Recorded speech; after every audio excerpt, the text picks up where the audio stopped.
Hey, welcome back, fifth graders. Yesterday you had to do some real world math problems and have to decide between do you need to multiply, do you need to add, subtract. These are the problems right here that you had on your bundle. So I'm going to go over those through today, these four, and just kind of give you feedback on how you did, how I would handle the situation, and what I did to solve the same problem. So you can kind of see how you did compared to mine. So I'm going to put these under my dot cam here.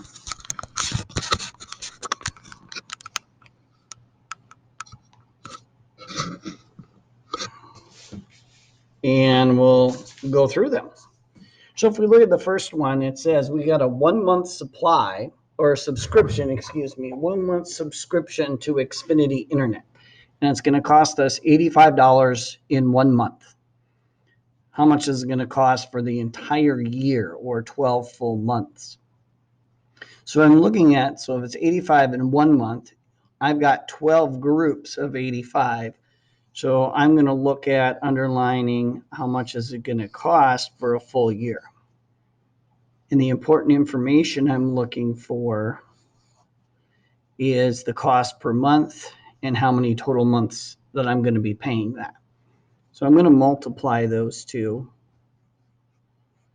So I want you to check your work. Did you choose multiplication? And if you didn't, why not? Because if we're looking at this, if we're doing 12 months, that's 12 groups of 85. We're not adding these two together. We're adding this to itself 12 times because it's going to cost us that much the first month, the second month, the third month, and so on. So we want to make sure that we're multiplying those. So if I check my work and you go through and check your work, you're going to be multiplying 2 times 5. You should have gotten 10 and carried your 1. Okay. You should have 2 times 8, which is 16, and then add 1 more, which would be 17. So now I've multiplied 2 times 85. Now I have to multiply the 10 times the 85. So I'm going to put a placeholder here as I do that. And now I can multiply through here. 1 times 5 is 5, and 1 times 8 is 8. So I have my two partial products. Now I didn't give myself a whole lot of room, so I'm going to move that over here. I had 170 plus 850. So by transferring over here, I get a little more space to do my work. 0 plus 0 is 0. 7 plus 5, you should have gotten 12. Carry your 1 up top. 8 plus 1 is 9, and 1 more makes 10. So now we have to look at this. That's going to be $1,020 in 1 year's time. That's how much it's going to cost me for a year of internet with Xfinity, if that's how much I'm paying per month for 12 months. And if I look at the next one, we got Pizza Pub here in town. If they're going to serve on average 94 pizzas during lunch, and they've already sold 38 or served 38, how many more do they expect to serve? So I need to find how many more. That's why I'm underlining that. I know how much they expect on a daily basis. I know how much they've already served. What I don't know is how many more. So if I'm looking at those two, I can see I need to subtract to find out how many more I have left, because I know how many I've done so far. I know what the expected number is. How many more do we need to make? So I look at this. I cannot subtract 8 from 4. So I need to regroup this. I'm going to change this to 8 tens, bring my 10 over here and add it to my 4, which makes that 14. So I can take my 14 minus 8 and get 6. And 8 minus 3 is 5. So I have about 56 pizzas that I need left that I need to make that I'm going to end up serving here to my customers. If we look at the next question, the school needs a fence around their playground. The width of the playground is 156 and 3/10 of a yard, and the length is 202 and 7/10 yards. How much fence would they need to enclose the whole playground? So I know that the width is 156 and 3/10, and the length is 202 and 7/10. How much fence will they need to enclose? So the key word here is enclose. So I know what the length is and the width, but I have to enclose it. So I'm going to have to do this side and that side.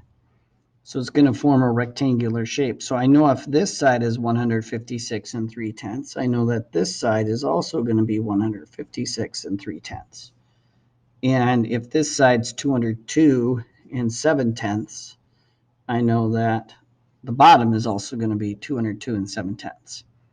So these are my key numbers. But what I have to keep in mind, and that's why I drew pictures, because it's kind of easier to see what's happening when you draw it out in the shape of your playground here. You have four sides that you're going to have to add together. So this is like earlier in the year and we worked on perimeter. So I have a couple options here.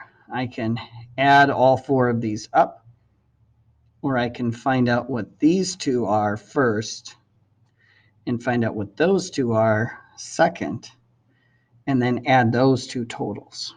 So it really depends on how you want to, what strategy you want to use to set it up. For me, I don't like putting four rather long numbers together and work through and adding that. I'm not saying you can't do that, you can, but for me, it's a lot easier to double my length because it's the same, double my width, and then add those two. It's not any less work. It's just a different strategy. And in my mind, it's easier for me to do it that way. So I'm going to take 202 and 7/10 and double that. Because most kids know their two facts real easily, I'm going to work it out that way. 2 times 7 is 14. 2 times 2 is 4, plus 1 is 5. And 2 times 0 is 0, and 2 times 2 is 4.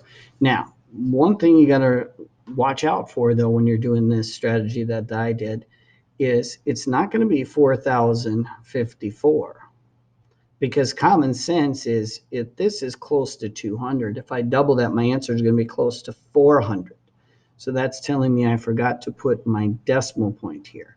So if we have a decimal point up here in the math problem, we're going to have a decimal point down here in our answer. Same if I take 156 and 3/10, and I'm going to double that. 2 times 3 is 6. 2 times 6 is 12. 2 times 5 is 10, plus 1 more is 11. And 2 times 1 is 2, plus 1 more is 3. Now, I know it's not going to be 3,126 because common sense would say, well, that's about 150. And 150 makes 300. So my answer has to be right around 300. And if I look, I got a decimal point here. So I'm going to need a decimal point. So I got one place value after the decimal. I'm going to have one place value after the decimal here too. Now that I know the total width and the total length, I can add these two together. So I need a little more room. I'm going to move it over here on this side. So I have total length is 405 and 4/10. Total width is 312 and 6/10. I can add those together. 6 plus 4 is 10. Bring down my decimal. 5 plus 2 is 7, and 1 more makes 8. 0 plus 1 is 1, and 4 plus 3 is 7. So 718 yards would be my answer. Okay, now if you set it up the other way where you were, let me get my camera set up here. Maybe you did it 202 plus 202 and 156 and 156, and maybe you added it like that. Okay, I don't personally, this gets long for me, but it doesn't mean you can't do it this way. Some of you did that way, and if I look at these, I can group them. 7 plus 3 is 10, and 7 plus 3 is 10, and 10 plus 10 is 20. Carry my 2. I've got 6 plus 6 is 12, 13, 14, 15, 16, 17, 18. 5 plus 5 is 10. One more makes 11. And I've got 2 plus 1 is 3. 3 plus 2 is 5. 6 and 7. 718, which is the same answer that I got over here using the other strategy. So fifth graders, you're going to have to pick which strategy you're more comfortable with. If you're more successful with this strategy, then I would go with that. If you're more successful with the other one, then I would go with that one. But both ways, you're going to come up with the right answer. Okay, last question. Mrs. Johnson needs some sod in her backyard. The width of her backyard is 43 feet and the length is 25. So in this case, I'm thinking of a backyard of someone's house. Okay, the 43 and it's 25. How many square yards of sod will she need? So I need to fill inside this whole space with grass. Now, if you remember, when we did our perimeter and area units, we just found the perimeter of our playground. In this case, we're going to need to find area, how much space inside of this shape, which we remember is our base times height or length times width. So we're going to have to multiply our two factors here. So I'm going to take 43 and multiply that by 25 units. 3 times 5 is 15. 4 times 5 is 20, and one more. Now remember, if we're doing the traditional method, we're in the tens place, so we need to make sure our answer starts in the tens place. 2 times 3 is 6. 2 times 4 is 8, and we're going to add our two partial products here. 5 plus 0, 6 plus 1, and 8 plus 2.